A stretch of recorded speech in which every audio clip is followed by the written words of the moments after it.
प्रजापतियों का नायक जो बन गया। जब मैं आता हूं तो आचार्य गण कहते हैं, और आप लोग स्वयं भी खड़े हो जाते हैं। यह नियम है कि अपने से श्रेष्ठ व्यक्ति, बड़ा व्यक्ति कोई आए तो उसके सम्मान में व्यक्ति को खड़े हो जाना चाहिए, बैठे नहीं रहना चाहिए। अगर अपने से श्रेष्ठ व्यक्ति आए, आप लोग अगर खड़े रहे, भोलेनाथ तो दामाद हैं, ससुर तो सर्वथा बड़ा होता है, उसके सम्मान में खड़ा होना चाहिए। भगवान नहीं खड़े हुए। यद्यप भगवान भोलेनाथ का दिल दुखाने का कोई मतलब नहीं था, कोई सम्मान को चोट पहुंचाने का मतलब नहीं था दक्ष प्रजापति के, फिर भगवान भोलेनाथ क्यों सम्मान में नहीं खड़े हुए? इसलिए नहीं खड़े हुए कि भगवान भोलेनाथ परम भक्त हैं।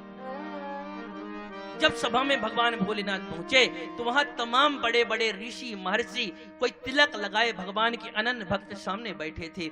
जैसे अनन्य भगवान के भक्तों को देखा, भगवान भोलेनाथ का ध्यान प्रभु में रम गया, वो उन भक्तों में भगवान के दर्शन करने लगे।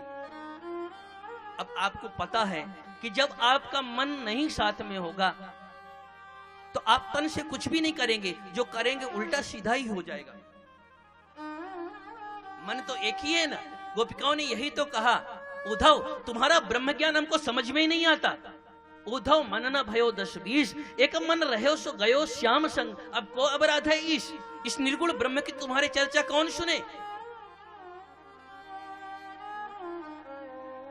ये मन है साहब।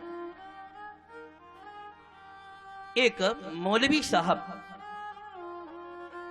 सड़क पर अपने चादर को बिछा करके अपने अल्लाह ताला की, खुदा की इबादत कर रहे थे।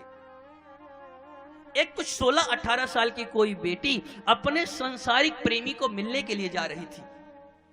समय से थोड़ा लेट हो गई होगी, इसलिए उसके मन में इतनी आतुरता थी, भागी भागी चली जा रही थी, कहीं नाराज न हो जाए, कहीं बिगड़ न हो जाए, इतना आतुर होकर के दौड़ी भागी भागी चली जा रही थी। मौलवी साहब चद्दर बिछा करके नमाज अदा कर रहे थे। उस बिटिया को पता ही नहीं चला कि मेरा पैर कहां पड़ रहा है। उसने उस मौलवी के चादर पर अपने पैर को रख दिया और पैर रख करके चली गई। मौलवी जी देख तो लिए, बोल नहीं पाए। उनके मन में गुस्सा बहुत आया, अंधी थोड़ी है, मेरे चादर पर पैर रख करके चली गई। वो चली गई, अपने प्रेमी से जब मिल करके लौटी तब तक मौलवी साहब उसकी प्रतीक्षा कर रहे थे। जब लौट करके आई तो रोक लिया, तुमको दिखता नहीं क्या? तुम अंधी हो क्या? तुमने मेरे चादर पर पैर रख दिया। उस बेटी ने हाथ जोड़ करके कहा, अब मुझको माफ कर दीजिए, मुझसे गलती हो गई, मुझको आपके चादर पर पैर नहीं रखना चाहिए था।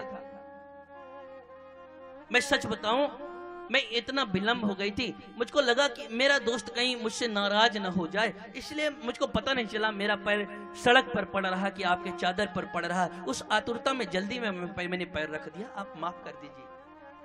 पर मौलवी साहब, मेरा आपसे एक प्रश्न भी है साथ में।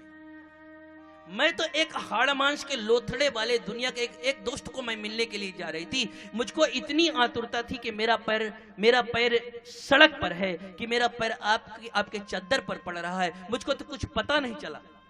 पर आप अपने खुदा की, अल्लाह ताला की कैसे इबादत कर रहे थे कि कौन आपके चादर पर पैर रख रहा है, यह भी आपको पता चल रहा है। मैं नर रांची ना लखी, तुम कत लखे सुजान, पढ़ी कुरान बौरा भया, तन रांची नहीं रहे मान। जिंदगी भर कुरान पढ़ के आपने बाबरे आप हो गए। आप अपने प्राण प्रीतम के साथ कैसा लगन मिला रहे थे, कैसे ध्यान लगा रहे थे कि बगल में कौन आ रहा है, कौन जा रहा है। मेरा मन तो उस पर लगा हुआ था, इसलिए पता नहीं चला। आपका मन यहां था, कैसे आप इबादत कर रहे थे, कैसी पूजा कर रहे थे। इसलिए मन अगर साथ में तो ही पता चलता है। कभी कभी बगल में व्यक्ति बैठा रहता है पर उसको बगल की बात पता नहीं चलती है। भोलेनाथ का मन अपने प्रभु में था, पता नहीं चला।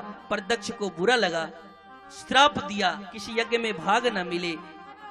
फिर भी संतुष्टि नहीं हुई, एक बड़ा यज्ञ कर लिया दूसरे को नीचा दिखाने के लिए।